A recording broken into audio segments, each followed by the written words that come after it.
Good evening. Good evening, Ed. Good evening. So, hello everyone. My name is Ed, and like Simran said, we essentially help CEOs build better businesses. Have you ever thought of being able to pick your own board, access it when you want, and have it with good, solid, unbiased opinions, advices, and solid challenges? Think of Aladdin when he had the lamp. When you need to call the genie, he'd rub it, and out would it come, and off he'd fly away. Just imagine how powerful that would be if the board was in that lamp. And that's what we're talking about today. As Steve Jobs once said, a million songs in your pocket. Here we're talking a million advisors in your pocket. And of course, there's always the hallucinogenics of AI, as we know. But then I suppose we've all had boardroom meetings where you're sitting there as the CEO just wondering what on earth is going on the other side of the table. I don't think human boards and AI boards will be that much different in a few years. So that's what we're talking about today. We're trying to talk about how can you have access to a board in your pocket. Today we live in what's called a VUCA reality. You've all heard of this, the volatile, uncertain, complex, ambiguous reality of today's economic climates. Things change every day. Black storms appear, the black swan, I think is the term once used. But they don't happen every now and again. They just happen all the time, week after week. We need access to advice much more frequently than ever before. So in this reality, let me share the screen. We can talk about this AI board. Here we go. Good, there you go. Technology often doesn't work when you need it, especially me as an ex-CIO. It never seemed to work in the past. So what if your board of directors is always available, never biased and handpicked by yourself? You could pick Warren Buffett, Marcus Aurelius, the great Stoic leader of Rome, Steve Jobs, Ratan Tata, Mary Barra, Julie Sweet, or whoever you want. Imagine you could just access them. Because why is this important? In today's VUCA reality, CEOs are overwhelmed. There's just too much noise below you, at your level, the board level, the market level, the industry level. There's constant noise. And when there's constant noise, the ability to think straight diminishes rapidly. And if you're into the flow state way of things, you'll know that spending time out in nature, just having quiet time is immensely, immensely powerful to get your head together to answer great questions. So imagine there's a crisis. You want to meet your board.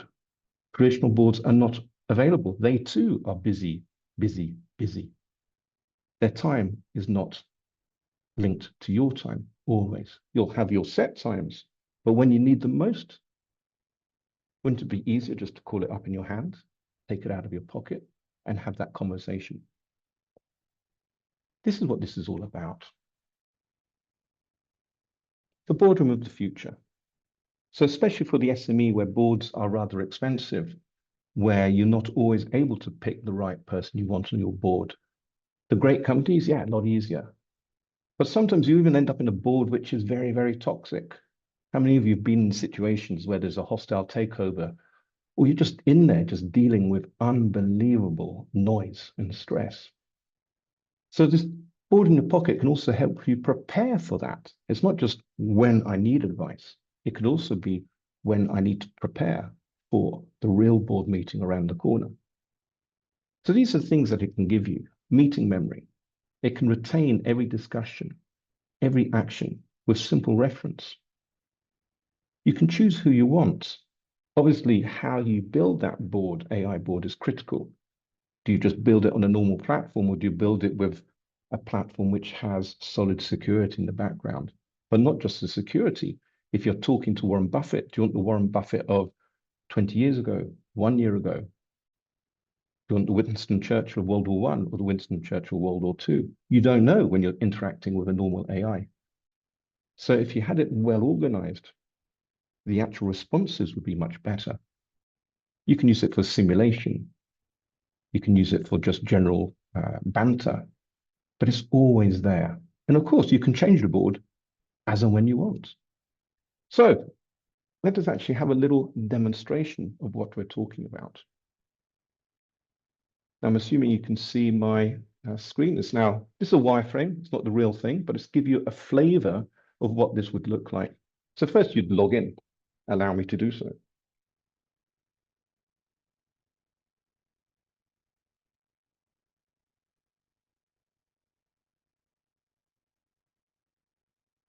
So in this particular edition, my name is now Sarah.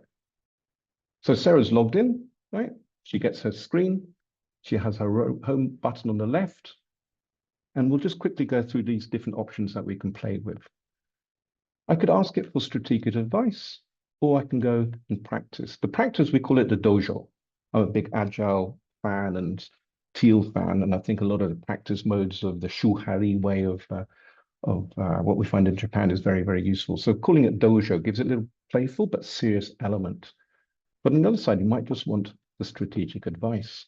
You click on it as you and whoever you've chosen, right? So in the back, if I was to go back, you'd have who you want. We'd obviously help you who you want, but in this case here, we have these people. You'd go in, and then you would start having your conversation. You could also speak now. So we could have a session where you're talking, or you could just talk into it, type into it. You'll get your answers. And just like a normal exchange, you will just be having your banter with your board, whether it's preparing for something or whatever else, but you're just there having your strategic conversations. Let's go back to the board. In the dojo, it's a different element altogether. So you would go in there. You could put your topic. You can sort of add whatever you need. You can upload documents, whatever. Excel spreadsheets, XMR spreadsheets to make sure you're really tracking your trends. It could be market research, PDFs, white papers, whatever. You dump it all in there. Now, you don't have to wait and see if the real board read any of your preparations. This board will read because it's a computer. It just will do what it's told. And then you can start the stimulation. Again, the bantering would allow you to gain great insights. So whether it's a board meeting that's very, very critical or a toxic board meeting that's about to happen, you can prepare yourself. And that'll give you a lot more ease, tranquility, less anxiety when you then go into that board meeting. You can also maybe stimulate it with the real people, right? So some of these people might actually be on your board. And then it becomes even more real. So that's the main essence of this tool. Now, let's see what else it allows you to do. It will naturally track and save everything. Obviously, the security is built in there and all that whatnot. The nice thing here is every time you need to go back for advice, it's there. The system itself would obviously be learning continuously, but when you need your notes, you need your access, you just click on it, double click, and off you go. You can search through different topics. If you've got M&As coming up, strategies coming up, leadership, whatever the topic is. You can set reminders. You can use it in the AI or set it up so it then talks to your own Outlook calendar and what have you. The settings is obvious, your typical stuff, your name, your email, and then you can put in the other details. So essentially, this is what we're trying to do, right? We're trying to build a board in your pocket, a place where you can quickly, simply access, have your strategic conversations, have your practice and simulations, reflect back, see what's happened in the past, plan what's happening in the future, and essentially become a better leader. Access could also be given to your second line, but this is really a CEO tool. So essentially, that's most of the presentation done. It's quite a short and sweet one. There's not much really more you need to know. A board in your pocket, designed by yourself, set up to answer the questions you need to have answered, whether it's 1 o'clock in the morning when you wake up in a cold sweat or a moment of brilliance, whether you're camping in the middle of Snowdonia, or whether you're in the middle of the train station, you always have access for your sounding board. You can talk to it, you can type to it, you can change it, it's all yours. And that really is pretty much all there is to say. So quite a short one, but I think what we can do is really just open up the conversation for those that want to know a little bit more. This is obviously a wireframe. And if I just go back to that one, we can just Sure. open up the conversation, Simran, if you like, Yeah, or yeah, answer any sure. questions that people might have. Yeah. Thank you so much. That was a really brilliant walkthrough of the AI boardroom that you gave us. It really showed the level of detail and vision behind the entire platform, what you're building. So I have Mhm. a few questions from the audience. So I'll just jump Mhm. right into it. The first one is how can organizations ensure that the AI boardroom advisors don't reinforce existing biases, especially when modeled on iconic leaders? Can you just repeat that again? Yeah. Sorry. Mm. So the question is how can organizations ensure that AI boardroom advisors, like for example Steve Jobs or Warren Buffett, they Mhm. don't they don't reinforce existing biases, especially when it's them that we're talking about, like a particular Mm. Warren Buffett or Ratan Tata. How do Yeah. we take care of that part? Mhm. So I think it's also learning how to ask the right prompts as well, right? So by the prompting, you can tell AI to do something, not to do something. But I think the biases will always be there. At the end of the day, we are biased how we listen. I'm Italian, born and bred in England, been living in Dubai for 20 years. I'm a Catholic. I have certain biases in my head. So I will listen and interpret data with my own biases. The AI will also have its biases, but at least you can start checking with them. You can program it to sort of avoid certain scenes by the prompts you would use. So that's really what I would say. There will always be biases because advice is always biased, but then that's why you want to have a diverse board, right? So you could ask maybe Warren Buffett for one answer, Steve Jobs for another, Marcus Aurelius for another, and you'd get that flavor. Because remember, at the end of the day, the way to look at this is the board is like your thought partner. Right? It's not your, I think there's a book that talks about being a thought leader or thought partner. Here we're saying it's your partner, it's your sparring partner. So you should never take it at full face value, just like you should never take full face value people on the real board. Does that answer the question? I'm not sure. But if not, then um, ask me a second deeper Absolutely. question. Mhm. No, no, absolutely it does. So another question that we have is what type of strategic decisions or board level scenarios do you think are a good starting point for enterprises to, Mm. implement? That's a good one. Really, it's anything, right? You might be so I have a client trying to move into the Saudi market, right? They're in the FMG business, so it's sparring with pricing models or go-to-market strategies. It's trying to use the AI to sort of interpret what's going on in the market. So market entry. It could be on culture, right? For example, maybe on your board, you'd have someone like Jeff Sutherland from the world of Scrum. You might have someone like Lacroix, the person who wrote Reinventing Organizations. You might want a company without bosses, right? So one of these teal companies. So you'd be talking to it, saying, look, we're a traditional hierarchical company. We know hierarchies are something that have been in companies, what, 400 years? We talk about innovation, we talk about having to be fast to market, but we still have these ridiculous structures in place. And that just slows us down. And in the world of VUCA, maybe I need the AI to help me rethink how to organize how I create value. Do I create value through these pyramidal hierarchical systems, or can I use the AI to clarify how we can go to these sort of value streams that exist in some of these companies. So it could be on that. You use it for anything. But like anything, you start small. Once you build confidence, you go deeper, right? And like I said earlier, it's there to help you. You are there to take the decisions, and you should never take a decision just because someone told you what to do or something like the AI board tells you what to do. At the end of the day, you are the decision maker. You would use AI, just like your friends and advisors and coaches, as another form of input. But the nice thing here is because you're storing it all, you've got it on tap as and when you need it, which is the other added element. So you can build your stories over time. You can come back to it, talk to Mary Barra for a bit, go off for a walk, come back 3 days later, carry on with that conversation, bring in Marcus Aurelius, throw in a few more questions.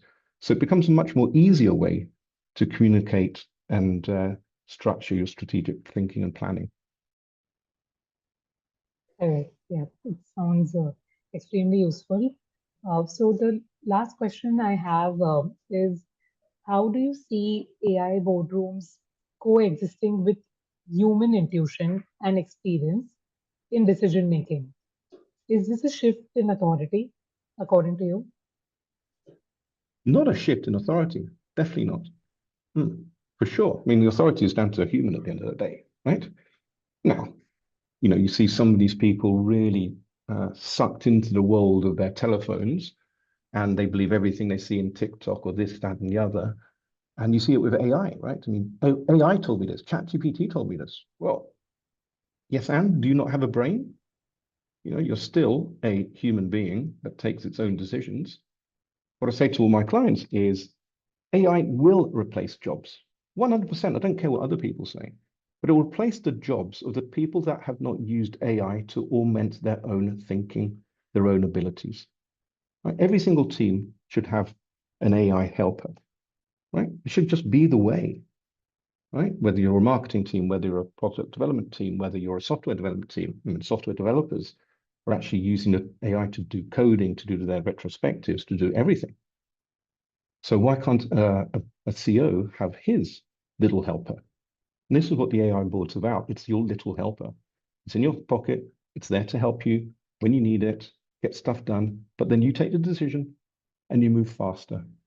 So it's there not to replace. It's there to augment your ability to think, plan, and execute. And that's the golden triad, I suppose, of strategic thinking, planning, and execution. So I hope I'm answering the questions. I'm Italian. I can just go on and on and on. No, completely. You've answered all the questions really well. And I think from our side, this is it. Thank you so much for your session. And Pleasure. yeah, it was really interesting.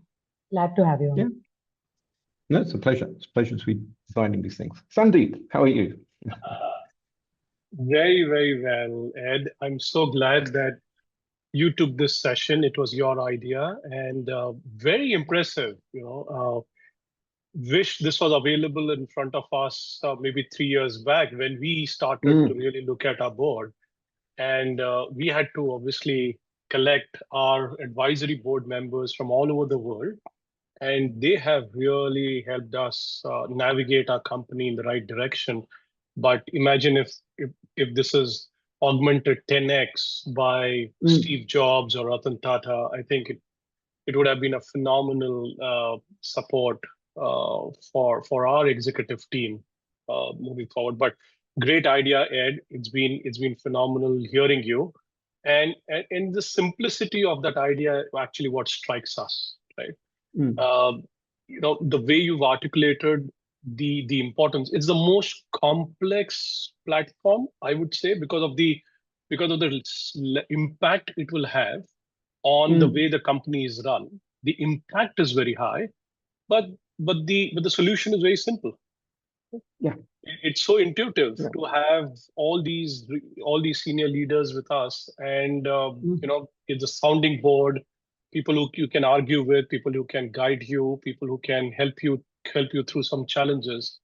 And if this helps some of the boards to become more structured and more guided, I think it will be a great success for your platform. So thank you, Ed, for this. No, but you just said something I'd forgotten it, the challenge, right? So you can say, hey, Steve Jobs, I know you're tough on your team. Be as tough on your team on me. Now review my new idea. Be brutal, right? Challenge me. And it will, right? And so yeah, I mean, we've grown up, in our professional careers, listening to these leaders, listening to their YouTube videos, listening to, reading their books. But if these are available to us for a conversation, it's life changing. Right? And that is what basically you're bringing on the table, right? You're basically bringing in them on your fingertips, as you say. I think board in your pocket, which can be brought in at any point in time for a conversation. I think it's fabulous. It's a great idea, but very simply, simply put and very well structured, Ed. So I'm glad that we could have your session on the CEO Day. No, thank you. And just imagine, they always say the best people surround themselves with people who are very different. So quite often when you're growing a company, you tend to surround yourself with like-minded people. So here you could have on your board two extremes, right? Yeah. People that you'd normally hate, like people that you really hate, but they're extremely successful in their own right, so that you don't get blindsided, right? So how many boards actually have that? The real boards here, you can actually have that person, right? You might be super left-wing and you have the super right-wing person there just like cutting across you or the other way around. And it's just another conversation, and that will just prepare you better for building a better company. Anyway, we could talk I think for one hours. more. One just last point, Ed. Please. One thing that I loved about your platform is the simulator, where I can practice, I can simulate. It's impossible. Yeah, the dojo. It's impossible to prepare for a board meeting when you don't have any support, right? And especially for young companies, companies who are SMEs, challenger brands who don't have enough support available to them. And now here is what you can simulate situations. You can practice. You can prepare for the board meeting. I just love the idea overall. So I think it will be worth. That idea actually came from one of my clients who was their company was going through like sometimes you get these disruptive board members that come in to buy the company to do certain things, right? I can't remember the word off the top of my head, but the people that coming into hostile takeovers or whatever it is. Hostile takeovers, yeah. Yeah, and it was just like the amount of stress this client was going through, and we just thought, God, if we just have this board, it would just so much better prepare him for those aggressive meetings, right? So yeah, no, it's good. It's cool. It's awesome. A nice little help. Okay, lovely. Awesome. Thank you. Thank you very much, Ed, and thank you, Simran, for hosting this session very, very well.